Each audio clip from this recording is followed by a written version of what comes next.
अस्सलाम वालेकुम, मैं हूँ गुलाम नबी। जैसे कि आपके इल्म में है कि पंजाब के तमाम सरकारी कॉलेजेस के अंदर सीटीए की जो जॉब्स हैं वो अनाउंस की गई हैं और बहुत सारे लोग जो हैं वो ऑनलाइन पोर्टल के ऊपर अपनी एप्लीकेशंस जो हैं वो सबमिट करवा रहे हैं डिफरेंट कॉलेजेस के डिफरेंट सब्जेक्ट्स के अगेंस्ट। उसके बाद जो है वो आप लोगों का रिस्पेक्टिव कॉलेज के अंदर जो है वो इंटरव्यू का सिलसिला शुरू हो जाएगा। तो वो कौन से डॉक्यूमेंट्स ज़रूरी हैं जो आपके पास इंटरव्यू के टाइम होना ज़रूरी हैं, अदरवाइज़ ये जॉब आपको नहीं मिलने वाली। अगर ये डॉक्यूमेंट्स आपके पास नहीं हैं तो ये डॉक्यूमेंट्स तमाम डॉक्यूमेंट्स जो हैं वो बनवा लें और अपनी एक फ़ाइल जो है वो कंप्लीट कर लें ताकि आप लोगों को इंटरव्यू के टाइम किसी भी किस्म की कोई प्रॉब्लम जो है वो फेस ना करनी पड़े। तो ये वो तमाम रिक्वायर्ड डॉक्यूमेंट्स मैं आपको बताने वाला हूँ जो आपके पास होना ज़रूरी हैं। अगर नहीं है तो वो आप बनवा लें, ये आपके पास मस्ट होना ज़रूरी है, अदरवाइज़ जो है वो आपकी इंटरव्यू के टाइम आपको प्रॉब्लम होगी। जो डॉक्यूमेंट्स पूछे जाएंगे अगर वो आपके पास नहीं है तो आपको प्रॉब्लम फेस करनी पड़ सकती है। तो अगर आप इस चैनल पर नए हैं और इस चैनल को अभी तक सब्सक्राइब नहीं किया तो सब्सक्राइब कर लें ताकि इस तरह की लेटेस्ट वीडियो जो है वो आप लोगों तक पहुंचती रहे। तो बात करते हैं वो कौन से डॉक्यूमेंट्स हैं जो आपके पास होना ज़रूरी हैं। तो उसमें नंबर 1 जो है वो है आपका CNIC। आपका CNIC और आपके फादर का जो CNIC है ये दोनों आपके पास होने ज़रूरी हैं और उन दोनों की आपने कॉपीज़ भी साथ लेकर जानी है और ये कॉपीज़ जो हैं वो अटेस्टेड होनी चाहिए किसी भी गज़टेड ऑफिसर से। उसके बाद नंबर 2 पे आपके पास आपकी अपनी जो हैं वो पासपोर्ट साइज़ पिक्चर्स होनी चाहिए। 2 से 3 या 4 पिक्चर्स जो हैं वो आप लोगों के पास लाजमी होनी चाहिए। अगर आपके पास पिक्चर्स नहीं हैं तो वो आप अभी बनवा के रख लें, ठीक है। तो ये उस टाइम लाजमी आपके पास होनी चाहिए क्योंकि वहाँ पर आपने सबमिट करवानी होती हैं। तो आपके पास नंबर 2 पे क्या पिक्स होनी चाहिए अपनी और वो भी अटेस्टेड होनी चाहिए किसी गज़टेड ऑफिसर से। नंबर 3 जो मोस्ट इंपॉर्टेंट वो आपका डोमिसाइल। आप लोगों के पास लाजमी आपका डोमिसाइल होना चाहिए जो हर डिस्ट्रिक्ट का बना होता है और हर एक के पास लाजमी होना भी चाहिए। अगर आपके पास नहीं है तो वो बनवा लें, अर्जेंट भी बन जाता है और इस पर कुछ दिन भी लगते हैं। तो आप लोग जो है वो अपना डोमिसाइल जो है वो आप लोगों के पास होना ज़रूरी है और इसकी भी अपने लोगों ने साथ एक कॉपी लेके जानी है और ओरिजिनल भी होना चाहिए और कॉपी जो है वो अटेस्टेड होनी चाहिए। नंबर 4 पे आप लोगों के पास आपका मैट्रिक का डाटा। मैट्रिक का डाटा मतलब आपके पास अपने मैट्रिक का रिजल्ट कार्ड, आपके पास आपके मैट्रिक की सनद होनी चाहिए।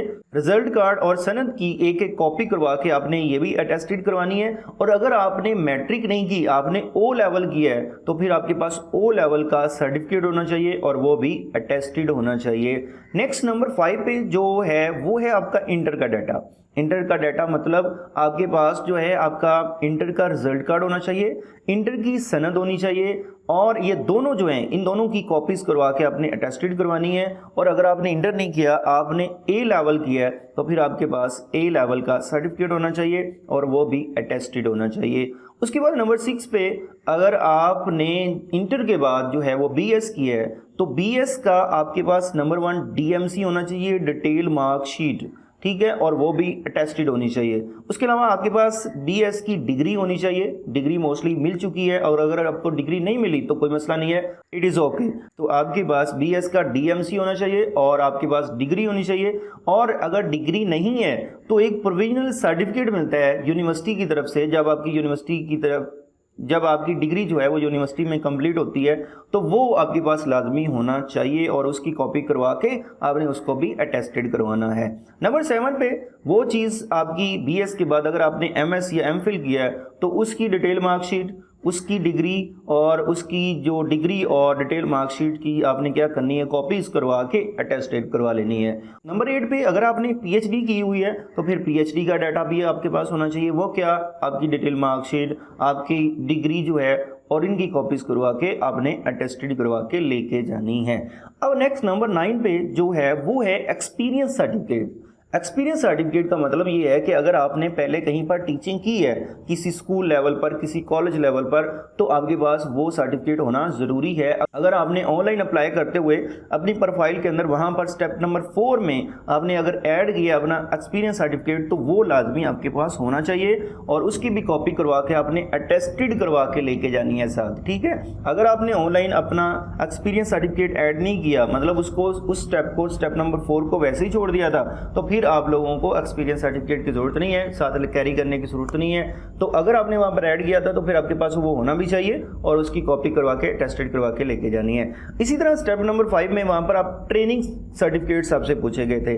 तो अगर आपने वहाँ पर ट्रेनिंग सर्टिफिकेट आपने कुछ चीज़ ऐड की थी तो फिर आप वो साथ लेके जाएंगे वो सर्टिफिकेट और उसकी कॉपी अटेस्टेड करवा के लेके जाएंगे। अगर आपने किसी ने बीएड किया हुआ है या इस तरह की कोई डिग्री है जो ट्रेनिंग वाली है, ठीक है, टीचिंग ट्रेनिंग वाली, तो वो आप साथ कैरी भी करेंगे और उसकी कॉपी भी लेके जाएंगे जो अटेस्टेड होनी चाहिए।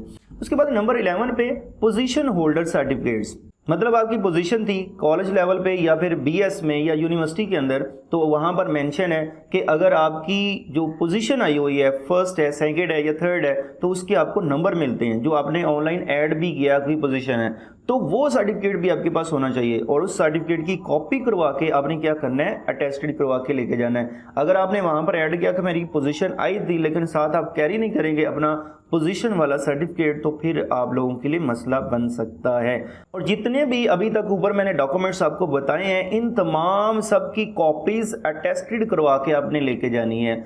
लास्ट वन डॉक्यूमेंट जो सबसे अहम है वो क्या, इक्विवेलेंस सर्टिफिकेट। अगर आपकी डिग्री ऐसी है जो कुछ डिग्रीज की इक्वल है, ठीक है, जैसे BScs जो है वो BS IT के इक्वल भी होता है और BS सॉफ्टवेयर इंजीनियरिंग के इक्वल भी होता है, तो ये 3 डिग्रीज इक्वल हैं, ठीक है। अगर आपने BS IT की है तो फिर आपके पास BScs और BS सॉफ्टवेयर इंजीनियरिंग के इक्वल चूंकि आपकी डिग्री है तो इक्विवेलेंस सर्टिफिकेट होना चाहिए। और ये मैंने खुद एक्सपीरियंस किया है। मैंने 2018 के अंदर CTI की जॉब्स के लिए अप्लाई किया था, तो वहां पर जो इंटरव्यू के अंदर मुझसे जो सवाल पूछा गया वो ये कि मुझे कहा यह गया कि आपकी डिग्री तो है सॉफ्टवेयर इंजीनियरिंग की, तो आपके पास सर्टिफिकेट होना चाहिए कि ये इक्विवेलेंस है किसके, computer science, BS computer science के इक्वल है। तो मेरे पास सर्टिफिकेट नहीं था, तो आपने इक्विवेलेंस सर्टिफिकेट जो है वो लाजमी HEC की वेबसाइट से डाउनलोड करके उसको साथ लेकर जाना है ताकि आपके इंटरव्यू के टाइम इस तरह का कोई मसला ना बने। अगर इस तरह की प्रॉब्लम आप लोगों को कॉलेज के अंदर इंटरव्यू के टाइम फेस करनी पड़ेगी तो फिर आपको वहां से लिस्ट में से निकाल देते हैं, ठीक है। तो आपके पास लाजमी जो है वो इक्विवेलेंस सर्टिफिकेट होना चाहिए। अगर आपकी डिग्री जो है वो दूसरी कुछ डिग्रीज की इक्वल है तो वो इक्विवेलेंस सर्टिफिकेट आप लोगों ने HEC की वेबसाइट से डाउनलोड करके लाजमी लेकर जाना है, अदरवाइज आपको ये प्रॉब्लम फेस करनी पड़ सकती है। तो ये कुछ डॉक्यूमेंट्स हैं जो रिक्वायर्ड डॉक्यूमेंट्स हैं, आप अपनी फाइल तैयार करके रख लें। अगर आप लोग ये समझते हैं कि आपका मेरिट बन जाएगा और आपका इंटरव्यू में नाम आ जाएगा तो आप लोगों ने ये तमाम डॉक्यूमेंट्स जो हैं वो अपने तैयार करके रख लें। इसके अलावा अगर आपका कोई भी इसके रिलेटेड कोई क्वेश्चन हो तो लाजमी कमेंट सेक्शन में पूछिएगा। अगर इस वीडियो से कुछ सीखने को मिला है तो लाजमी इस वीडियो को लाइक ज़रूर कीजिएगा। थैंक यू, अल्लाह हाफिज़।